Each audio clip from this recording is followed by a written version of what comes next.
السلام عليكم ورحمة الله وبركاته. وعليكم السلام ورحمة الله وبركاته.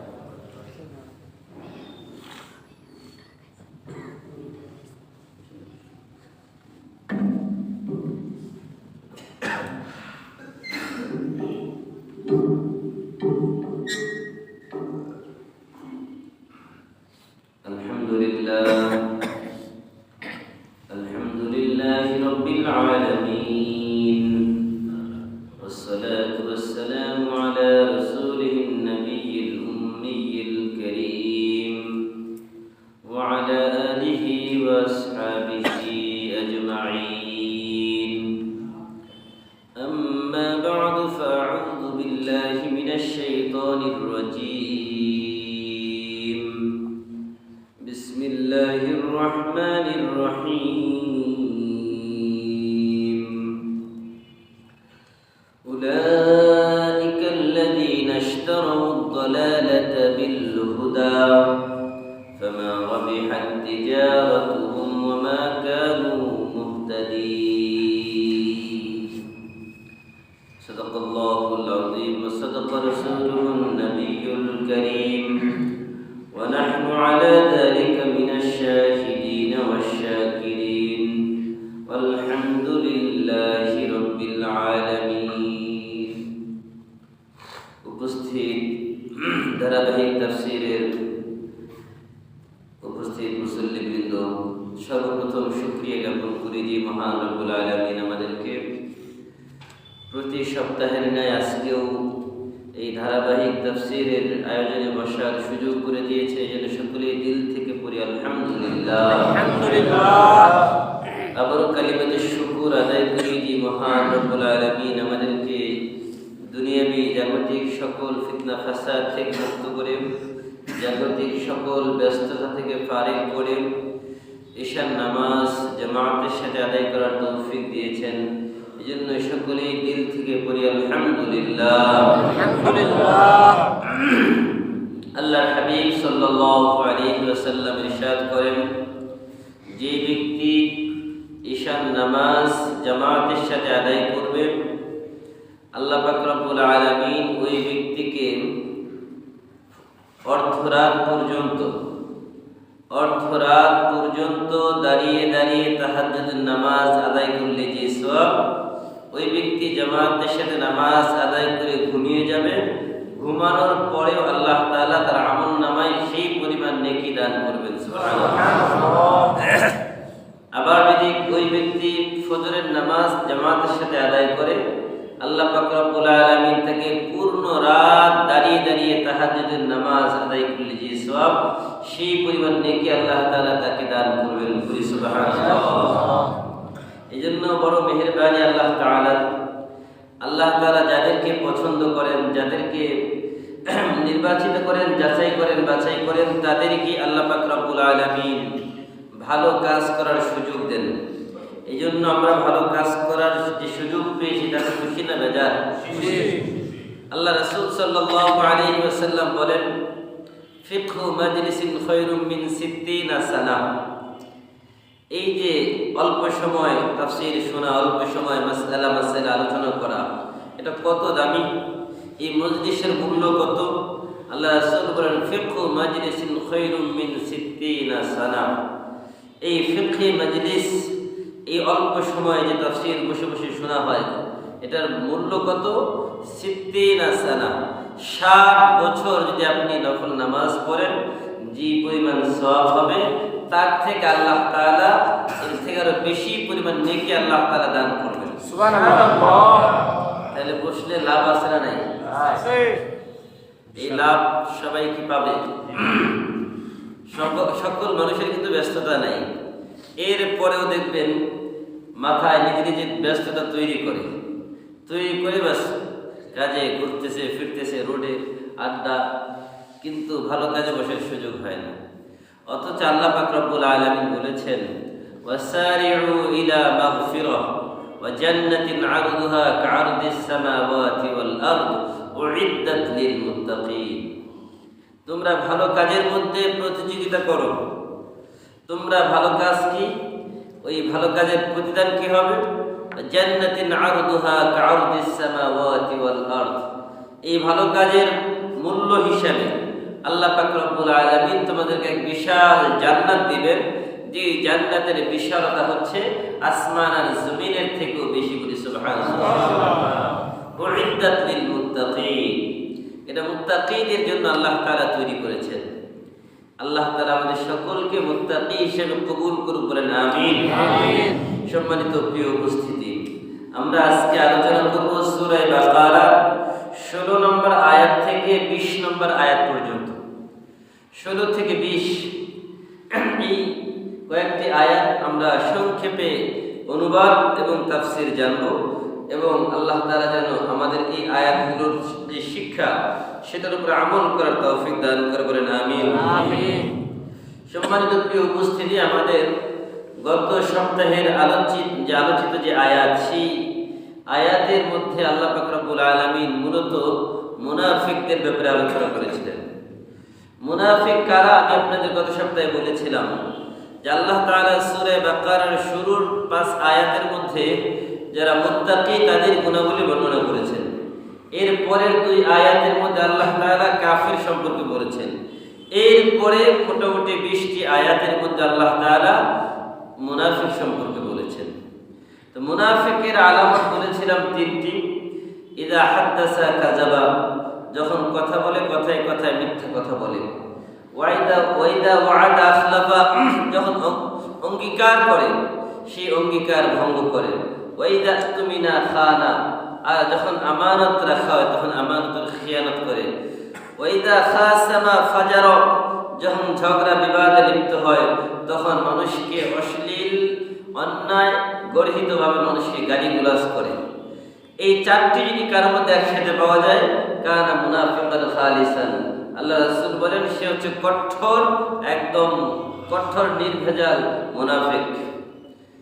আল্লাহ রাসূল বলেন যে মুনাফিক কারা। মুনাফিক বলেছিলাম 2 প্রকার বলেছিলাম। মুনাফিক কয় প্রকার?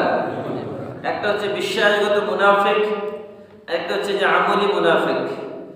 একজন মানুষ ঈমান আনেই নাই, আরেকজন মানুষ ঈমান আনার পরে সে আবার নিফাকের কাজ করেছে। দুইজন কি সমান?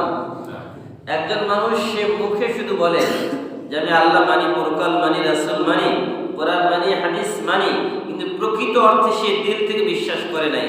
আর দিল থেকে বিশ্বাস না করার কারণে এটাকে বলা হয় ইতিকাদি, মানে বিশ্বাসগত মুনাফিক। কি বলেন? কি মুনাফিক?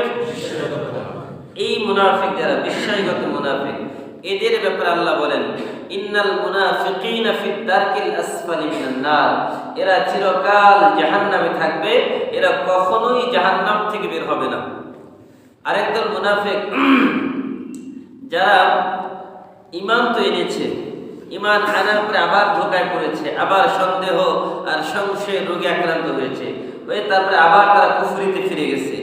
ঈমান এনেছে, আবার তারা মনে মনে যদিও ঈমান আছে কিন্তু বিশ্বাস পরিপূর্ণ নাই, সন্দেহ সংশয় দোদুল্যমান, এই যে অবস্থা, এরা হচ্ছে আমলগত মুনাফিক। আর এদের ব্যাপারে আল্লাহর ঘোষণা হচ্ছে এরা কিয়ামতের দিন জাহান্নামে তো যাবে ঠিক, কিন্তু জাহান্নাম খাটার পরে জেল থেকে মুক্তি হয়ে আবার তারা জান্নাতে যাবে। বলে সুবহানাল্লাহ, একটু সুযোগ আছে। এজন্য আল্লাহ তাআলা আমাদের এই 2 প্রকারের থেকে আল্লাহ হেফাজত করে, বলেন আমিন। আমিন। এই যে 2 প্রকারের কথা বললাম, এই 2 প্রকারের 2টা দৃষ্টান্ত আল্লাহ দিয়েছেন। প্রথম দৃষ্টান্ত হচ্ছে যারা একদমই কাফের, দ্বিতীয় দৃষ্টান্ত দুদুল্যমান। এই 2 প্রকারের মুনাফিকের 2টা দৃষ্টান্ত দিয়ে আল্লাহ তাআলা মুনাফিকের আলোচনা শেষ করে দিয়েছেন। আল্লাহ বলেন উলাইকাল্লাযীনা ইশতারাউদ-দালালাতা বিল-হুদা ফামা রাবিহাত তিজারাতুহুম ওয়া মা কানু মুহতাদিন। উলাইকা, এরা তারা, আল্লাযীনা, যারা, ইশতারা, ক্রয় করেছে, কিনেছে, দালালা, পথভ্রষ্টতা, গুমরাহি, বিল হুদা, হেদায়েত। এর অর্থ কি? যদি অর্থ করতে যাই, এর অর্থ হচ্ছে এরা ওই সমস্ত লোক যারা গুমরাহির পরিবর্তে, হেদায়েতের পরিবর্তে গুমরাহিকে কিনেছে। যার এর অর্থ হচ্ছে এরা ওই সমস্ত লোক যারা আলোর বিনিময়ে অন্ধকার ক্রয় করেছে। এরা ওই সমস্ত লোক যারা সঠিক পথের বিপরীতে সঠিক পথের বিনিময়ে ভুল পথ গ্রহণ করেছে। সঠিক পথের বিনিময়ে ভুল পথ গ্রহণ করেছে। ফামা রবিহাত তিজারাতুহুম, ফামা রবিহাত তিজারাতুহুম, তিজারাতুন মানে ব্যবসা, তিজারাতুহুম তাদের ব্যবসা, তারা তাদের ব্যবসায় লাভজনক হয় নাই, লাভবান হয় নাই। ওমা কানু মুহতাদিন, এবং তারা সঠিক পথ পায়নি। রবিহুন মানে সফল হওয়া, লাভবান হওয়া, আর তিজারাতুন মানে ব্যবসা, তারা তাদের ব্যবসায় লাভজনক, সন্তুষ্টজনক লাভবান হয় নাই এবং তারা সঠিক পথ পায় নাই। আল্লাহ বলেন, এই যে যারা হেদায়েতের বিপরীতে গুমরাহি কিনল, যারা ঈমানের বিপরীতে কুফর গ্রহণ করলো, যারা ঈমানের বিপরীতে কুফর গ্রহণ করলো, যারা ঈমানকে বিক্রি করে দিল নিফাকের কারণে, এদের দৃষ্টান্ত কেমন? মাসালুহুম কামাসালিল্লাযী ইসতাওকাদা নারা, আল্লাহ বলেন ওয়া তিলকাল আমসালু নাদরিবুহা লিন-নাস ওয়া মা ইয়াকিলুহা ইল্লাল আলিমুন, ওয়া তিলকাল আমসালু নাদরিবুহা লিন-নাস ওয়া মা ইয়াকিলুহা ইল্লাল আলিমুন। আল্লাহ বলেন, আমি এই যে কিছু দৃষ্টান্ত দেই, কিছু দৃষ্টান্ত আমি যে দেই, এই দৃষ্টান্তগুলো যে সবাই বুঝবে এমনটা না, আসলে সবার এই দৃষ্টান্ত বুঝে আসবে না। এই দৃষ্টান্তগুলো বুঝবে কারা? ওমা ইয়াকিলুহা ইল্লাল আলিমুন, এই দৃষ্টান্তগুলো একমাত্র আলেমরাই ভালো বুঝবেন। এটা বলেছেন কে? এই জন্য ন্যূনতম কিছু ইলম তো থাকা লাগবে, জ্ঞান থাকা লাগবে। আল্লাহ তারা দৃষ্টান্ত দিচ্ছেন কি? মাসালুহুম, তাদের দৃষ্টান্ত, তাদের দৃষ্টান্ত কাদের?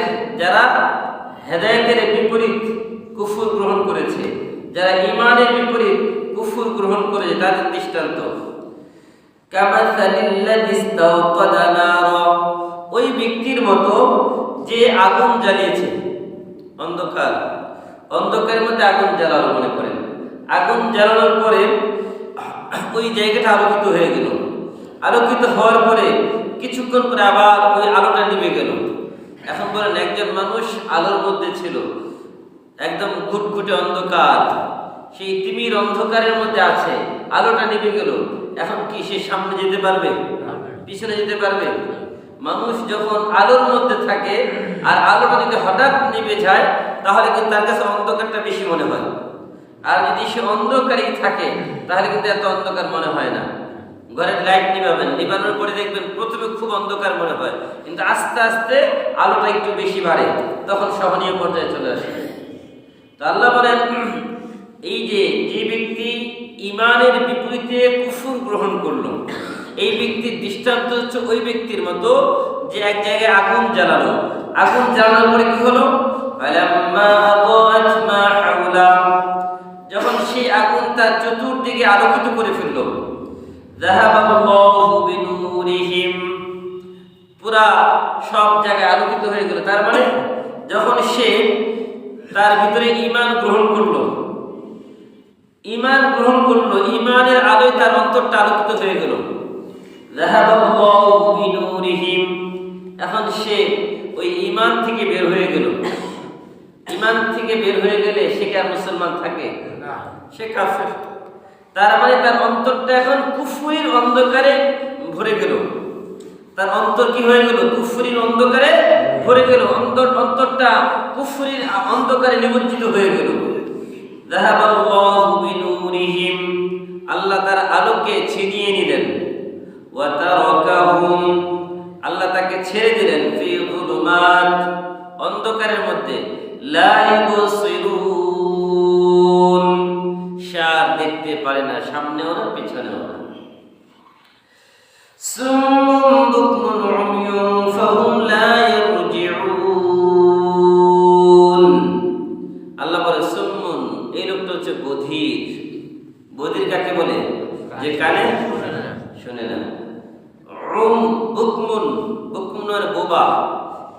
সাথে কথা বলতে পারে না, ভাষা নাই, সে তার নিজের কথাটা বলবে, এই ভাষা তার নাই। উময়ুন, এবং সে অন্ধ, সে সামনেও দেখে না পিছনেও দেখে না, অন্ধকার এমনিও আছে, আর তারপরে আল্লাহ বলেন সে অন্ধ। তার মানে কি তার চোখ তো নাই, আবার অন্ধকার, সে সামনেও যেতে পারে না পিছনেও যেতে পারে না। আল্লাহ বলে ফাহুম লা ইয়ারজিউন, সে আর ফিরে আসবে না, সে আর কি হবে না। তার মানে সেই কুফুর থেকে ঈমানে আর ফিরে আসতে পারবে না। কেন? আল্লাহ বলেন আল্লাযী সুম্মা কাফারু ফাতুবিআ আলা কুলুবিহিম ফাহুম লা ইয়াফকাহুন। ইন্নাল্লাযীনা আমানু সুম্মা কাফারু ফাতুবিআ আলা কুলুবিহিম ফাহুম লা ইয়াফকাহুন।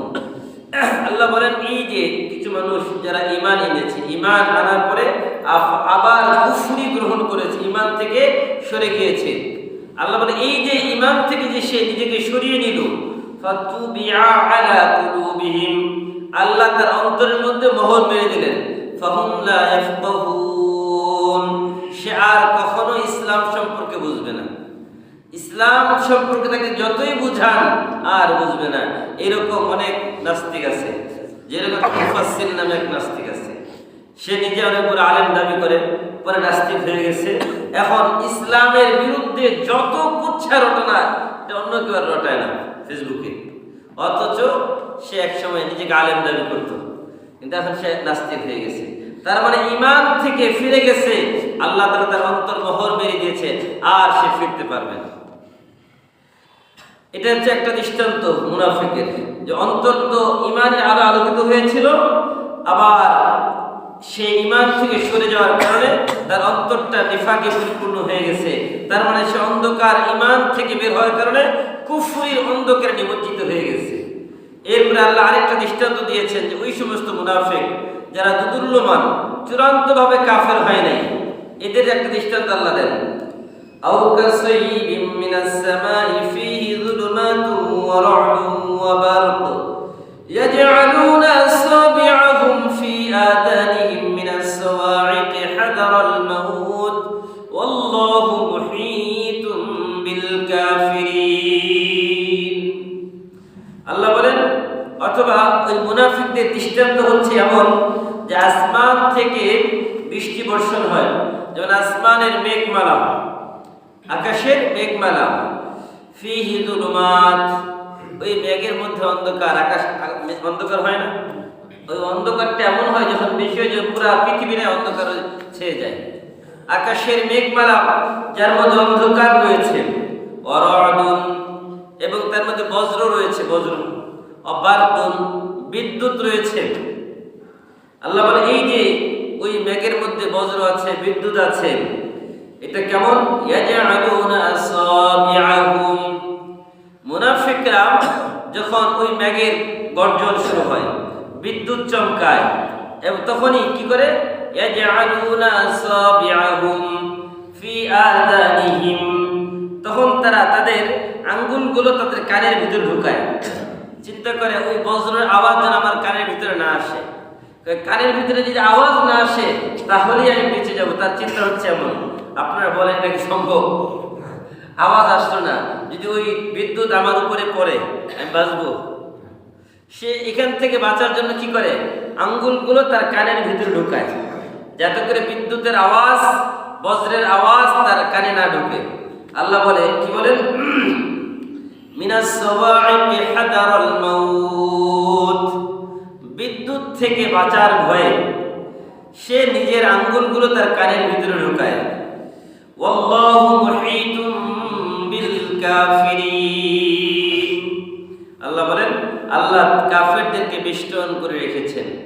আল্লাহ কাফেরদেরকে বেষ্টন করে রেখেছেন, তার মানে তারা তো আগে ঈমানদার ছিল। কি ঈমানদার ছিল? ঈমান দুদুল্যমান। একবার চিন্তা করে, যদি ঈমান আনি মুসলমানদের থেকে ফায়দা নেওয়া যাবে, মুসলমানদের থেকে নিরাপদ লাভ করা যাবে, মুসলমানরা আমাদেরকে নিরাপত্তা দিবে। আবার যখন কাফেরদের কাছে যায় তখন চিন্তা করে, আরে এখন কাফেরদের কাছে গেলে তো সম্পদ পাওয়া যাবে, গনিমতের মাল পাওয়া যাবে, একবার এদিকে আরেকবার ওদিকে। এরা হচ্ছে দুদুল্যমান, কোন ব্যাপারে সিদ্ধান্ত নিতে পারে না। আল্লাহ বলে আল্লাহু মুহীতুম বিল কাফিরিন। আল্লাহ বলে আল্লাহ কাফেরদেরকে বেষ্টন করে রেখেছেন। ইলমের মধ্যে আল্লাহর আছে যে কে কি রকম। ইয়াকাদুল বারকু ইয়াখতাফু আবসারহুম, ইয়াকাদুল বারকু ইয়াখতাফু আবসারহুম। বিদ্যুৎ যখন চমকায় আল্লাহ তাআলা ওই বিদ্যুতের মাধ্যমে যেন তার চোখটাকে ছিনিয়ে নেবেন। বিদ্যুৎ চমকালে চোখটা ঝাপসা হয়ে যায়। ইয়াকাদুল বারকু ইয়াখতাফু আবসারহুম, বিদ্যুৎ চমকানো তার চোখ যেন ছিনিয়ে নেবে, চোখের আলো যেন ছিনিয়ে নেয় আল্লাহ তাআলা। কুল্লামা আযা লাহুম মাশাউ ফী, এই মেঘের মধ্যে যখন বিদ্যুৎ চমকায় আলো হয় না, যখন এই বিদ্যুতের আলো হয় তখন ওই আলোতে সে চলা শুরু করে। আপনি বলেন ওই বিদ্যুতের আলোতে কতটুকু চলতে পারবে? 1 মাইল, 1 হাত সম্ভব? কারণ এটা তো 30 সেকেন্ডও থাকে না। আপনি কতটুকু চলবেন? মুনাফিকরা তারা ওই বিদ্যুৎ যখন চমকায় ওই বিদ্যুৎ চমকানোর মতো ওই আলোতে তারা হাঁটতে চায়। মাশাউ ফী ওয়া ইযা আযলামা আলাইহিম ক্বামু, আবার যখন অন্ধকার নেমে আসে বিদ্যুৎ চমকানো বন্ধ হয়ে যায়, থেমে যায়। ওয়ালাউ শাআ আল্লাহু লাযাহাবা বিসামইহিম ওয়া আবসারিহিম ইন্নাল্লাহা আলা কুল্লি শাইইন কাদির। আল্লাহ যদি চান তাহলে তাদের দৃষ্টি শক্তি, তাদের শ্রবণ শক্তি কেড়ে নেবেন। পারবেন না আল্লাহ? ইন্নাল্লাহা আলা কুল্লি শাইইন কাদির, আল্লাহ তাআলা সব কিছুর উপর ক্ষমতাবান। এই যে একটা দৃষ্টান্ত আমাদের কি বুঝালেন আল্লাহ তাআলা? এখান থেকে আমাদেরকে বুঝালেন যে কাজ করবেন ওই কাজের মধ্যে ধীর স্থির থাকতে হবে, অটল থাকতে হবে, মজবুত থাকতে হবে, পাহাড়ের মতো অবিচল থাকতে হবে। দুদুল্যমান হওয়া যাবে না, একবার এদিকে আর একবার ওদিকে এমনটা করা যাবে না। কারণ আল্লাহ পাক রব্বুল আলামিন বলেন ফাসহাবুল ইয়ামিন মা আসহাবুল ইয়ামিন ওয়াস-সাবিকুনা আস-সাবিকুনা উলাইকাল মুকাররাবুন। সূরা ওয়াকিআর মধ্যে আল্লাহ বলেন মুসলমানদের 3টা দল। একটা হচ্ছে মুকাররাবুন, যারা আল্লাহর নৈকট্যপ্রাপ্ত, এটা হচ্ছে ইয়ামিন, এটা শিমাল। তো যারা ডানপন্থী তারা তো ডানপন্থী, আর যারা আল্লাহর নৈকট্যপ্রাপ্ত এর মধ্যে আবার 2 ভাগ। এক ভাগ যারা আল্লাহর দ্বীনের দাঈ হিসেবে দ্বীনের কাজ করে, আর এক ভাগ হচ্ছে নিজেরা শুধু দ্বীন পালন করে কিন্তু দাঈ হিসেবে কাজ করে না। তো এই 2 দলই হচ্ছে আল্লাহর কাছে নৈকট্যপ্রাপ্ত। এরকম কাফেরদের মধ্যে 2টা ভাগ রয়েছে। কিছু কাফের যারা মানুষকে কুফরির দিকে আহ্বান করে, আর কিছু কাফের মানুষকে কুফরির দিকে আহ্বান করে না, নিজেরা কুফরির মধ্যে আছে। এইরকম নিফাক মুনাফিকের মধ্যে কিছু ভাগ আছে। আল্লাহ বলেন আল মুনাফিকুনা ওয়াল মুনাফিকাতু বা'দুহুম ইয়া'মুরুহুম বিল মুনকার ওয়া ইয়ানহাউনা 'আনিল মা'রুফ ওয়া ইয়াকবিদুনা আইদিয়াহুম নাসাল্লাহা ফানাসিয়াহুম ইন্নাল মুনাফিকিনা হুমুল ফাসিকুন। আল্লাহ বলেন এক মুনাফিক আর এক মুনাফিকের বন্ধু। আল মুনাফিকুনা ওয়াল মুনাফিকাত বা'দুহুম মিন বা'দ, একজন আরেকজনের বন্ধু। ইয়া'মুরুনা বিল মুনকার, সে মানুষকে অন্যায় কাজে আদেশ করে। ওয়া ইয়ানহাউনা 'আনিল মা'রুফ, ভালো কাজ থেকে বাধা দেয়, ভালো কাজে বাধা দেয়। ওয়া ইয়ানহাউনা 'আনিল মা'রুফ ওয়া ইয়াকবিদুনা আইদিয়াহুম, এবং হাতটাকে সংকুচিত করে রাখে। মানে কি? দান সদকা করে না। এটা কিসের আলামত বলেন? মুনাফিকের কিসের আলামত? ওয়া ইয়াকবিদুনা আইদিয়াহুম, তারা তাদের হাতকে সংকুচিত করে রাখে। নাসাল্লাহ ফানাসিয়াহুম, তারা আল্লাহকে ভুলে যায়, আল্লাহ তাদেরকে ভুলে যায়। ইন্নাল মুনাফিকিনা হুমুল ফাসিকুন, নিশ্চয়ই মুনাফিকরা ফাসিক। মুনাফিকরা কি? وعد الله المنافقين والمنافقات والكفار في نار جهنم خالدين فيها هي حسبهم ولعنهم الله ولهم عذاب مقيم. الله رب العالمين বলেন وعد الله المنافقين والمنافقات, আল্লাহ তাআলা মুনাফিক নারী পুরুষের সাথে ওয়াদা করেছেন। ওয়াল কুফার, এবং কাফেরদের সাথে আল্লাহ ওয়াদা করেছেন। ফি নারি জাহান্নাম খালিদিনা ফিহা, জাহান্নামের ওয়াদা তাদের জন্য করেছেন। ইয়া হাসবুহুম, এটাই তাদের জন্য যথেষ্ট। লাআনাহুমুল্লাহ, আল্লাহর অভিশাপ তাদের উপর বর্ষিত হোক। ওয়ালাহুম আযাবুম মুকিম, তাদের জন্য রয়েছে যন্ত্রণাদায়ক শাস্তি, তাদের জন্য অপেক্ষমান। আল্লাহ পাক রব্বুল আলামিন বলেন, ইন্নাল মুনাফিকিনা ফিদ দারকিল আসফালি মিনান নার, নিশ্চয়ই মুনাফিকরা জাহান্নামের তলদেশে থাকবেন। ভাইরা আমার, দুনিয়ার মধ্যে সবথেকে নিকৃষ্ট কাজ মুনাফিকরা করে, কারণ এই মুনাফিকরা যতটা ইসলামের ক্ষতি করে ততটা ক্ষতি আর কেউ করতে পারে না। কারণ মুনাফিক হচ্ছে ঘরের ইঁদুর। ঘরের ইঁদুর যদি ঘরের বেড়া কাটে, আপনি কি বলেন এই বেড়া রক্ষা করা সম্ভব? আপনার ঘরের যে ইঁদুর বেড়া কাটতেছে এটা কি রক্ষা করতে পারবেন? সম্ভব না তো। কারণ মুনাফিক হচ্ছে এরা মুসলমান নামধারী, আমার আপনার মতো এরকম পোশাকধারী, আমার আপনার মতো সামনের কাতারে নামাজ পড়নেওয়ালা, আমার আপনার মতো মসজিদ দান সদকাও করে, সব কিছু করে, কিন্তু এরপরেও কি মুনাফিক। বলেন কি মুনাফিক? আল্লাহর রাসূল সাল্লাল্লাহু আলাইহি ওয়াসাল্লাম হযরত জাকারিয়া আলাইহিস সালাতু ওয়াসসালামকে 5 কাজের আদেশ করলেন। 1 নাম্বার, আল্লাহর সাথে শরীক করা যাবে না, লা তুশরিক বিল্লাহ, আল্লাহর সাথে শরীক করো না। 2 নাম্বার, আল্লাহ পাক রব্বুল আলামিন বললেন, as-সালাতু লিওয়াক্তিহা, সময় মতো নামাজ আদায় করো। 3 নাম্বার, রমজান মাস আসলে রোজা রাখো। 4 নাম্বার, আল্লাহর রাস্তায় বেশি বেশি দান সাদাকা করো। 5 নাম্বার, বেশি বেশি জিকির করো।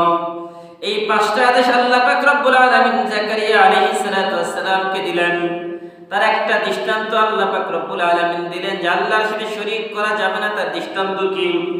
এর দৃষ্টান্ত হচ্ছে, মনে করেন আপনার একজন গোলাম আছে, ওই গোলাম যদি আপনার বাড়িতে থাকে, আপনার বাড়িতে খায়, এখন যদি সারাদিন কাজ করে এই টাকা যদি অন্য কাউকে দিয়ে দেয়, তাহলে আপনি মানবেন?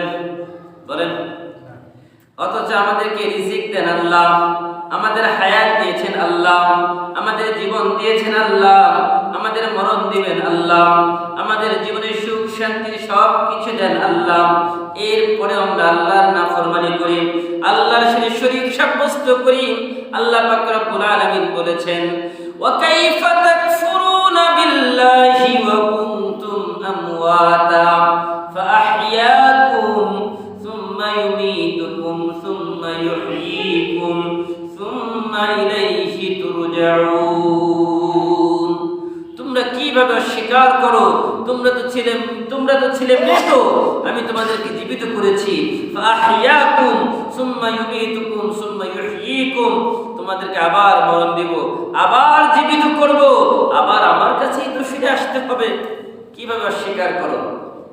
আল্লাহ পাক রব্বুল আলামিন বললেন, এই যে মুনাফিক, এরা কতটা ভয়ঙ্কর। আল্লাহ রাসূল সাল্লাল্লাহু আলাইহি সাল্লাম যখন মক্কা থেকে মদিনায় গেলেন, কোথায় গেলেন? মক্কায় কিন্তু কোনো মুনাফিক ছিল না। বলেন, মক্কায় কি ছিল না? মক্কায় কোনো মুনাফিক ছিল না। মক্কায় যত কাফের ছিল ঠিক, কিন্তু কোনো মুনাফিক ছিল না। কোনো কাফেরও মিথ্যা বলতে ভয় পেত। কাফেরদের এক লিডারের নাম হচ্ছে আবু সুফিয়ান। কি বলেন? আবু সুফিয়ান। সেই আবু সুফিয়ান যখন আল্লাহ রাসূল সাল্লাল্লাহু আলাইহি সাল্লামের কিছু সাহাবী আবিসিনিয়ায় হিজরত করেছে, হিজরত করার পরে ওই জায়গা থেকে মুসলমানদেরকে ফিরিয়ে আনার জন্য আবু সুফিয়ান গিয়েছে। এখন বাদশা নাজ্জাশীর কাছে গিয়ে বলল যে এরা আমাদের দেশদ্রোহী, আমাদের দেশে বিশৃঙ্খলা সৃষ্টিকারী, এদেরকে আমাদের কাছে ফেরত দেন, এদেরকে আমরা আমাদের দেশে নিয়ে দেশীয় আইনে তাদের বিচার করব। তাদেরকে বললো, তোমাদের বলার কিছু আছে? বললো যে হ্যাঁ, আমাদের বলার তো আছে। বললো, কি বলার আছে? বললো, আসলে তারা যা বলছে এটা সত্য না, আমরা আসলে মুহাম্মদ সাল্লাল্লাহু আলাইহি সাল্লামকে মানি। বললো, তিনি কে? বললো, তিনি হচ্ছেন শেষ নবী। বললো, তার পরিচয় কি? তার বংশীয় পরিচয় কি? তার মর্যাদা কেমন? এই বিষয়ে আবু সুফিয়ানের সামনে বলল, মুহাম্মদ সাল্লাল্লাহু আলাইহি ওয়াসাল্লাম সম্পর্কে সবথেকে ভালো জানে কাছের কে আছে? আবু সুফিয়ান বলল, আমি তো আছি। এটাই তো সুযোগ কিছু বলার রাসূলের বিরুদ্ধে। তা আবু সুফিয়ান যখন বলতে যাবে রাসূলের বিপরীতে, যেটা সত্যের বিপরীতে যখন বলতে যাবে, তখন সে চিন্তা করলো, আরে আমি তো লিডার, আমি যদি মুহাম্মাদের ভিতরে যা নাই এর বাহিরে যদি কিছু বলি, মিথ্যা যদি কিছু বলি, এরা তো গিয়ে মক্কায় বলবে যে আবু সুফিয়ান এই মিথ্যা বলছে, এটা আমার জন্য কতটা কলঙ্কিত অধ্যায় হবে, এটা তো বলা সম্ভব না। তো সে সব সত্য বলল যে রাসূল আমাদের মক্কার সব থেকে শ্রেষ্ঠ বংশ হাশিমি বংশে জন্মগ্রহণ করেছেন। বলল তাকে মানে কারা? বলল ম্যাক্সিমাম গরিব, অসহায়, দরিদ্র এরা। এদের সংখ্যা বাড়তেছে না কমতেছে? দিন দিন বাড়তেছে। তখন আবিসিনিয়ার যে বাদশা ছিল নাজ্জাশী, সে তাদেরকে ফেরত দেয় নাই, আবু সুফিয়ানকে ফেরত পাঠিয়েছে। আমি আপনাদেরকে এখানে যে জিনিসটা বলতে চাই, একজন কাফের সেও মিথ্যা বলতে হাজারবার ভাবে যে না মিথ্যা বলা যাবে না। কিন্তু আমাদের মুসলমানদের কি অবস্থা বলেন? আমরা এখন মিথ্যা ছাড়তে পারি? মিথ্যা হচ্ছে আমাদের জন্য ডাল ভাতের মতো। নিত্যদিনে মসজিদে ঢুকলেও মিথ্যা বলি, মসজিদ থেকে বের হয়ে গেলেও মিথ্যা বলি, ব্যবসা প্রতিষ্ঠানে বসি সেখানেও মিথ্যা বলি, ঘরে যাই সেখানে মিথ্যা বলি। মানে মিথ্যার উপরে আমাদের যে জীবন চলতেছে। অথচ আল্লাহ রাসূল বলেছেন কি, as-sidqu yunji wal kidbu yuhlik। সত্য মানুষকে মুক্তি দেয় আর মিথ্যা মানুষকে ধ্বংস করে। সত্য মানুষকে, আপনি সাময়িক পেরেশানি ভোগ করবেন সত্য বলতে গিয়ে, কিন্তু আপনি যদি এই সত্যটাকে মিথ্যা বলেন, এই মিথ্যাকে ঢাকার জন্য আর 100টা মিথ্যা বলতে হবে আপনাকে।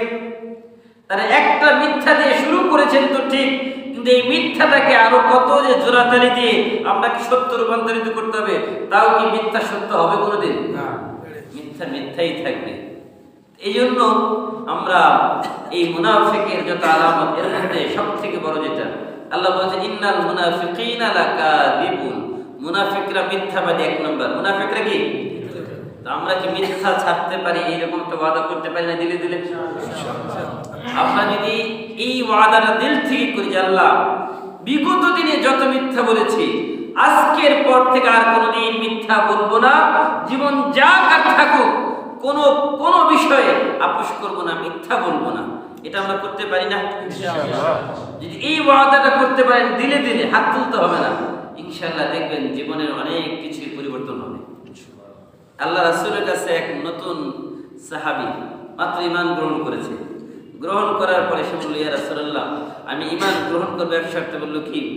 আমার যত খারাপ রিপোর্ট আছে, চুরি করা, জেনা করা, যত এরকম যত খারাপ কাজ আছে সব করব, যদি আমাকে অনুমতি দেন তাইলে আমি ঈমান আনব।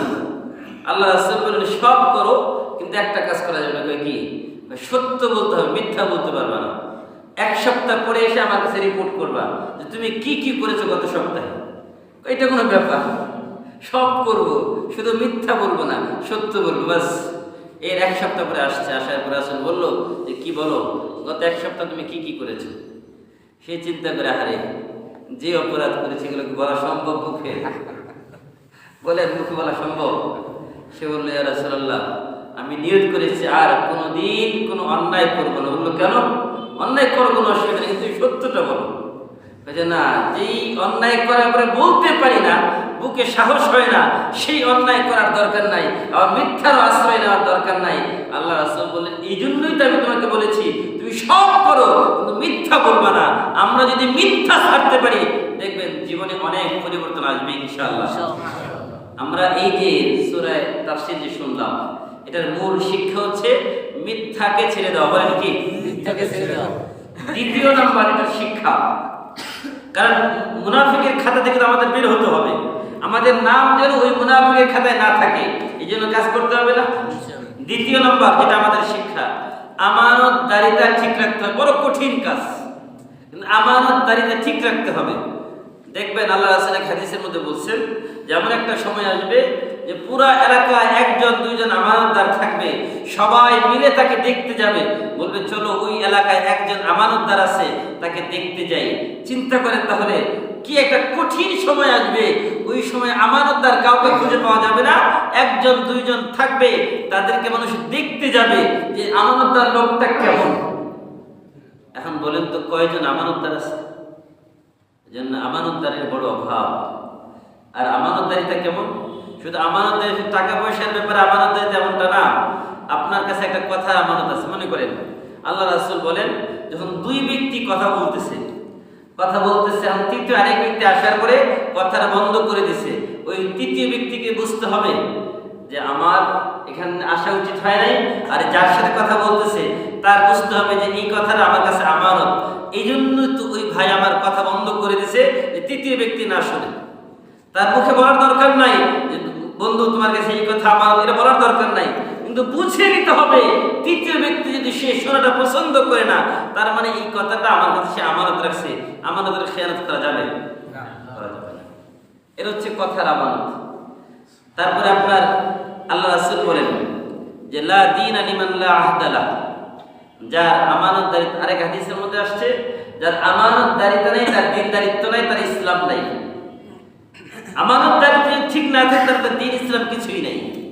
এই জন্য আমানতদারিত্ব বড় কঠিন। এর ব্যাপারে একটা আয়াত আপনাদেরকে শোনাই। ইন্নাল্লাহা ইয়া'মুরুকুম আন তু'আদ্দুল আমানাতি ইলা আহলিহা ওয়া ইযা হাকামতুম বাইনান নাস আন তাহকুমু বিল আদল। আল্লাহ পাক রব্বুল আলামিন তার হাবিব বলেন, ইন্নাল্লাহা ইয়া'মুরুকুম, আপনি তাদেরকে আদেশ করেন, ইন্না ইয়া'মুরুকুম, আল্লাহ তোমাদেরকে আদেশ করেছেন, আন তু'আদ্দুল আমানাত, তোমরা তোমাদের আমানতগুলোকে আদায় করো, ইলা আহলিহা, তাদের পরিবারের কাছে, যাদের আমানত আছে আমানত পৌঁছে দাও। দৃষ্টান্ত, আল্লাহ রাসূল হিজরত করবেন, আল্লাহর পক্ষ থেকে ওহী আসলো, পয়গাম আসলো, রাসূল আপনি আগামীকাল রাতে হিজরত করবেন। রাসূল আলীকে ডাকলেন, ডেকে বললেন, আলী, মানুষের এই আমানত সম্পদ আমার কাছে আছে, এগুলো মানুষের কাছে পৌঁছে দিতে হবে, কিন্তু আল্লাহর আদেশ আজকে রাত্রে আমি হিজরত করব, এই আমানত আগামীকাল পৌঁছে দেওয়ার দায়িত্ব তোমার, তুমি এগুলো পৌঁছে দিয়ে তারপরে আমার কাছে মদিনায় আসবে। আল্লাহ রাসূল যেই বিছানায় ঘুমাতেন, আলী রাদিয়াল্লাহু তাআলা সেই বিছানায় ঘুমিয়ে পড়লেন চাদর মুড়ি দিয়ে। সারা রাত মক্কার কাফের যত সন্ত্রাসী ছেড়ে ছিল 17 থেকে 18টা গোত্রের, তারা সারা রাত পাহারা দিল। তাদের আবার একটা নীতি নৈতিকতা ছিল, রাতের বেলা আক্রমণ করতো না। এটা হচ্ছে কাপুরুষের আলামত তাদের কথা, যে আমরা তো বীর পুরুষ, রাতের বেলা যদি আক্রমণ করি বলবে যে কাপুরুষের মতো রাতের বেলা আক্রমণ করেছে। দিনের বেলা হবে সবার সামনে মুহাম্মদ সাল্লাল্লাহু আলাইহি ওয়াসাল্লামকে হত্যা করব সুপুরুষের মতো। তা আল্লাহ পাক রব্বুল আলামিন তার হাবিবকে বলেন, হাবিব, পাহারা তো খুব কঠিন, 17-18 জন যুবক পাহারা দিতেছে, আপনি হাতে বালু নেন, বালু নিয়ে পড়েন, ওমা রামাইতা ইয রামাইতা ওয়ালাকিন্নাল্লাহা রামা শাহাতিল ওয়ুজুহ। ডান হাতে বালু নেন, বালু নিয়ে এটা বলে আপনি ফু দেন, ফু দিয়ে বাস ছিটিয়ে দেন, আর তাদের চোখের মধ্যে এটা পৌঁছানোর দায়িত্ব আমার। আল্লাহ রাসূল বালু নিয়ে পড়ে ফু দিলেন আর ছেড়ে দিলেন, এই বালু তাদের চোখের মধ্যে গিয়ে পড়ছে। এখন চোখ দিয়ে কিছু দেখা যায়? আল্লাহ রাসূলের মাঝখান দিয়ে বের হয়ে চলে গেছে, কেউ কিছুই বলতে পারে না। সকালবেলা দরজায় নক করতেছে, খটখট আওয়াজ। আলী রাদিয়াল্লাহু তাআলা শুয়ে আছেন, দরজা ভেঙে ভিতরে ঢুকলো, ঢুকে দেখে যে আলী রাদিয়াল্লাহু তাআলা রাসূলের বিছানায় শুয়ে আছে। তারা বলল, আরে সারা রাত কাকে পাহারা দিলাম? আল্লাহ যদি কাউকে বাঁচাতে চায়, দুনিয়ার সবাই মিলে কি তাকে মারতে পারবে? আর আল্লাহ যদি কাউকে মৃত্যু লিখে রাখে কারণ আমি, তাকে কি সারা দুনিয়ার মানুষ মিলে বাঁচাতে পারবে? সম্ভব না। এই জন্য ভাইরা আমার, আল্লাহ রাসূল হিজরত করবেন, তার কাছে আমানত ছিল। আলীকে বললেন, আলী, এই আমানতগুলো আগামীকাল পৌঁছে দাও। আলীর বিশ্বাস ছিল, আল্লাহ রাসূল যেহেতু বলছে যে আমার সাথে মদিনায় তোমার দেখা হবে, বাস কোনো চিন্তা নাই, তিনি নিশ্চিন্তে শুয়ে গেলেন। এই তার উপরে বিশ্বাস ছিল, আমানতদারিতার। ভাইরা আমার, এই জন্য আল্লাহ রাসূলকে বলা হতো আল আমিন, বিশ্বাসী। কেন? আমানতদারিতার ব্যাপারে সবাই, যে কাফের হোক খ্রিস্টান হোক, সবাই জানতো মুহাম্মদ সাল্লাল্লাহু আলাইহি সাল্লামের যে আমানতদারিতা, এটার মধ্যে কোনো বিন্দু পরিমাণ কোনো খুঁত ছিল না। এই জন্য আমরা আজকে এই যে আমাদের যে শিক্ষা, এই আয়াতে তাফসীরে যে আমানতদার হতে হবে, এটা আমরা নিয়ত করতে পারি ইনশাআল্লাহ। জীবন পরিবর্তন হবে যখন আমানতদার হবে, ইনশাআল্লাহ দেখবেন জীবন পরিবর্তন হয়ে যাবে। আর তৃতীয় নম্বর আমাদের শিক্ষা হচ্ছে ধোঁকাবাজি করা যাবে না। বলেন, কি করা যাবে না? ধোঁকাবাজি করা যাবে না। চতুর্থ নম্বর শিক্ষা হচ্ছে ওয়াদা দিয়ে ওয়াদা রক্ষা করতে হবে, ওয়াদা ভঙ্গ করা যাবে না। এখন আমাদের সমাজে ওয়াদা যে দিলাম, এই মুখের কোনো মূল্য নেই। আজব ব্যাপার।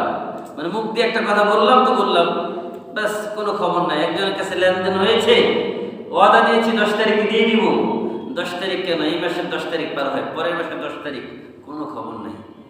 দোকানে বাকি মাল নিয়েছে, ওই দোকানের সামনে দিয়ে 1 বছর হাঁটে না, অন্য রাস্তা দিয়ে ঘুরে ঘুরে যায়। এমন লোক আছে না? আল্লাহ এদেরকে আল্লাহ হেদায়েত দান করুন, আমিন। কারণ এই যে যারা এই কাজগুলো করে, তাদের ভিতরে কি ঈমান আছে? শুধু নামাজ পড়লে হবে না। ওই যে কথাটা বললাম যে 5 কাজের আদেশ করলেন আল্লাহ রাসূল, যে জাকারিয়া আলাইহিস সালামকে আল্লাহ তাআলা 1 নম্বর আল্লাহর সাথে শরীক করা যাবে না। শরীক এটা কেমন একটা মৃত্যুর দৃষ্টান্ত দিলাম, গোলাম।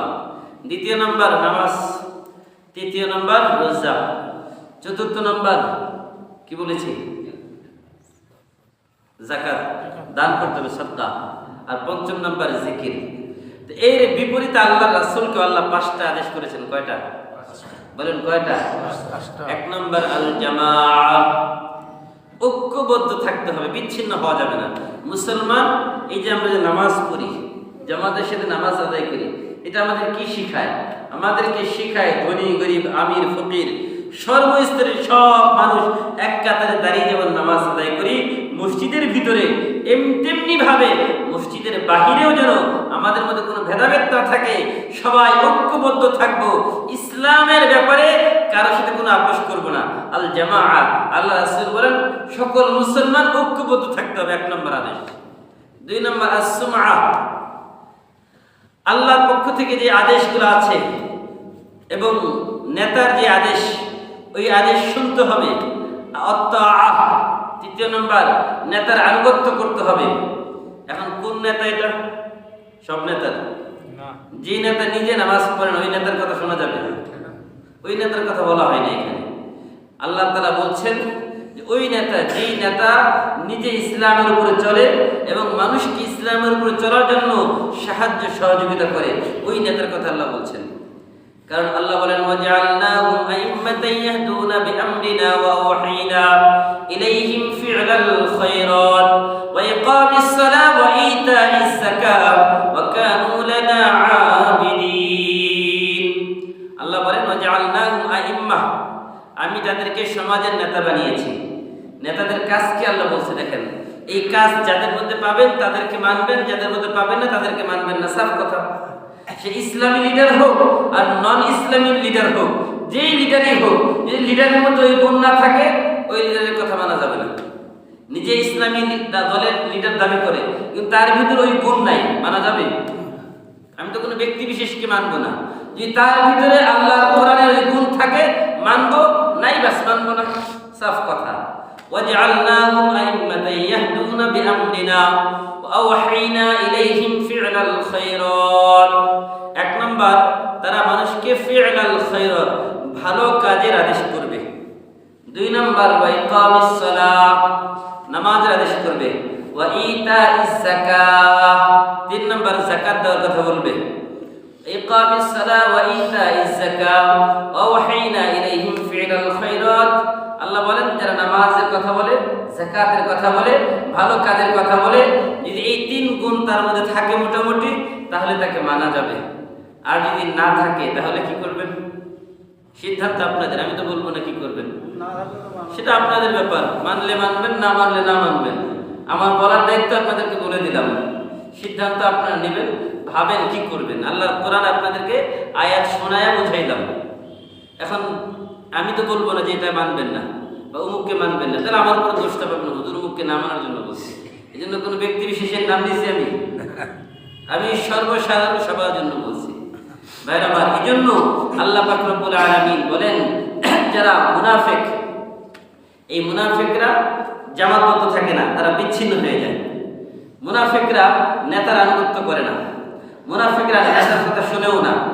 আল্লাহ এরপরে বলেন যে ভালো কাজ করতে হবে, জামাতবদ্ধ থাকতে হবে, নেতার কথা শুনতে হবে, আনুগত্য করতে হবে, আর হিজরত করতে হবে যদি প্রয়োজন হয়। কি করতে বলেন? হিজরত। এখন বলবেন হিজরত তো শেষ, আবার কিসের হিজরত? হিজরত শেষ যেই জায়গায় ইসলামের কাজ করা নিরাপদ না, যেখানে ইসলাম নিরাপদ না, আপনি কোনোভাবে ইসলামের কাজ করতে পারতেছেন না, আর আল্লাহ বলেন আরদুল্লাহি ওয়াসিআ, আমার পৃথিবী বিশাল। এই বিশাল পৃথিবীতে যেখানে ইসলাম নিরাপদ থাকবে ওই জায়গায় তুমি হিজরত করো, হিজরত করে ওই জায়গায় দ্বীন ইসলাম কায়েম করো, ওই জায়গায় দ্বীন পালন করো। তুমি দ্বীন পালন করতে পারতেছো না, বাস ওই জায়গায় থাকার দরকার নেই। এটা আল্লাহর পক্ষ থেকে 4th নম্বর আদেশ আমাদের জন্য। 5ম নম্বর আল্লাহর পক্ষ থেকে চূড়ান্ত কথা আল জিহাদ। এখন ইসলাম কায়েম করার জন্য অবস্থা সংকীর্ণতা একদম চতুর্দিক থেকে আপনাকে সংকীর্ণ করে ফেলছে, আপনি কোনোভাবে ইসলাম পালন করতে পারেন না, তখন আপনাকে বাধ্য হয়ে জিহাদের রাস্তায় হাঁটতে হবে। জিহাদের রাস্তায় হাঁটতে গেলে আপনি যদি বেঁচে থাকেন তাও আপনি দামি, আপনি যদি মারা যান তাও আপনি দামি। হাতি মরলেও লাখ টাকা, বলেন না কেন? তো যারা দ্বীনের রাস্তায় থাকবে তারা মরলেও জান্নাত, বাঁচলেও জান্নাত। আমরা মরলেও লাভ, বাঁচলেও লাভ। আমাদের কোনো ব্যর্থতা আছে? আমাদের কোনো পরাজয় নেই। আমাদের কি নেই কোনো পরাজয়? কাদের? যারা কাফের, মারা গেলে জাহান্নামে যাবে, তাদের না ভয়, আমাদের কিসের ভয়? এই জন্য মুজাহিদরা অল্প সংখ্যক হয়েও জিতে কিভাবে? তাদের ভিতরে একটাই কথা, আমি তো মরতে চাই, বাঁচতে চাই না। আর যারা মরতে জানে তাদের কি কেউ দাবায় রাখতে পারে? পারে না। এই জন্য ভাইরা আমার, এই 5 ওয়াদা আল্লাহ তাআলা আমাদের কাছ থেকে নিয়েছেন, আমরা মানবো ইনশাআল্লাহ। মুনাফিকরা এগুলো মানবে না, এই জন্য আমরা মানবো ইনশাআল্লাহ। আল্লাহ রাসূলের যুগে বলছিলাম যে মদিনায় আসার পরে এই নিফাকের মুনাফিকি শুরু হয়। আব্দুল্লাহ ইবনে উবাই ইবনে সালুল, সে ছিল সকল মুনাফিকদের সর্দার। আল্লাহ রাসূলের কাছে 17 জন মুনাফিকের একটা তালিকা ছিল। তো ওই হুযায়ফা রাদিয়াল্লাহু তাআলার কাছে ওই তালিকাটাও ছিল। আল্লাহ রাসূলের ইন্তেকালের পরে উমর ইবনুল খাত্তাব রাদিয়াল্লাহু তাআলা তখন আমিরুল মুমিনিন, তিনি এক রাতের বেলা বৃষ্টি হচ্ছে, অন্ধকার, বজ্রপাত হচ্ছে, ওই সময় হুযায়ফা রাদিয়াল্লাহু তাআলা ঘরের গেটে নক করলেন। বলল, আমিরুল মুমিনিন, এত এই রাতের বেলা অন্ধকার, বৃষ্টি হচ্ছে, আপনি আমার কাছে কেন আসলেন? আপনি খবর দিলে তো আমি আপনার কাছে চলে যেতাম। কয়ে, হুযায়ফা, দরকার তো আমার, প্রয়োজন আমার, তোমার তো প্রয়োজন না। বললো যে কি ব্যাপার, ঘরে আসেন, কি খবর? বললো, আল্লাহ রাসূল তো তোমার কাছে একটা তালিকা দিয়েছে মুনাফিকের, ওই মুনাফিকের তালিকার মধ্যে কি আমি ওমরের নামটা আছে? চিন্তা করে একবার, যার ব্যাপারে আল্লাহ রাসূল বলেছেন যে আল্লাহ তাআলা যদি আমার পরে কাউকে নবী বানাতেন তাহলে সে হতো ওমর। ওমরের মানসা অনুযায়ী আল্লাহ 17 জায়গায় কোরআনের আয়াত নাযিল করে দিয়েছেন। ওমর চিন্তা করছেন, বাস আল্লাহ ওই চিন্তা অনুযায়ী কোরআনের আয়াত নাযিল করে দিয়েছেন।